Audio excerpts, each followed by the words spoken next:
வணக்கம். உங்களோடு பேசிக் கொண்டிருப்பவர் உங்கள் அன்பின் முனைவர் ரத்னமாலா புரூஸ். இன்னைக்கு நான் என்ன தகவல் சொல்ல போறேன் அப்படின்னு பாத்தீங்கன்னா, நம்முடைய தமிழ்ல பாத்தீங்கன்னா கருப்பு கருப்பு அப்படின்னு சொல்லி 2 வார்த்தைகள் இருக்கு. எந்த வார்த்தையை எப்ப பயன்படுத்தணும் அப்படிங்கறத தான் நான் சொல்ல போறேங்க. சில நேரங்கள்ல கருப்புக்கு நம்ம இந்த பயன்படுத்துவோம் இல்லையா? அதே போல சில நேரங்கள்ல இந்த பயன்படுத்துவோம். ஆனா எதுக்காக பயன்படுத்துறோம் அப்படின்னு தெரியாமலே பயன்படுத்துவோம். கருப்புக்கு இந்த எப்ப பயன்படுத்தணும் அப்படிங்கறத முதல்ல சொல்றேன். இப்போ நம்முடைய முடி அப்படின்னு சொல்லும் பொழுது அதனுடைய நிறம் கருப்பு அப்படின்னு சொல்லுவோம் இல்லையா? இதுக்கு நிச்சயமா இந்த தாங்க நம்ம பயன்படுத்தணும்.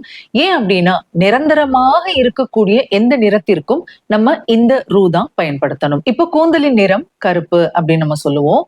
அதே போல இருளின் நிறம் கருப்பு அப்படின்னு சொல்லுவோம். ஏன்னா அதுல எந்த மாற்றமுமே கிடையாது. நிரந்தரமா அதனுடைய நிறம் என்ன அப்படின்னு சொன்னா கருப்பு.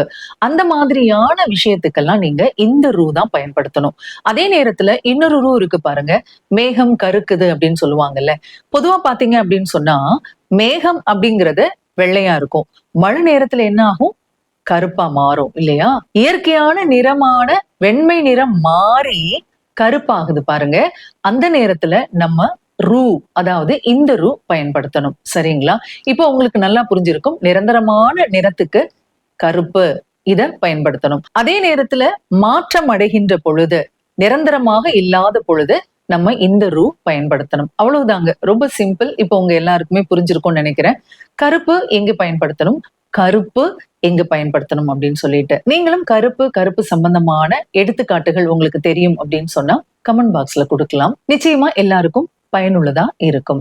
மீண்டும் மற்றொரு தகவலோடு உங்களை சந்திக்கலாம். அதுவரையில் உங்களிடத்திலிருந்து விடைபெற்றுக் கொள்பவர் உங்கள் அன்பின் முனைவர் ரத்னமாலா புரூஸ்.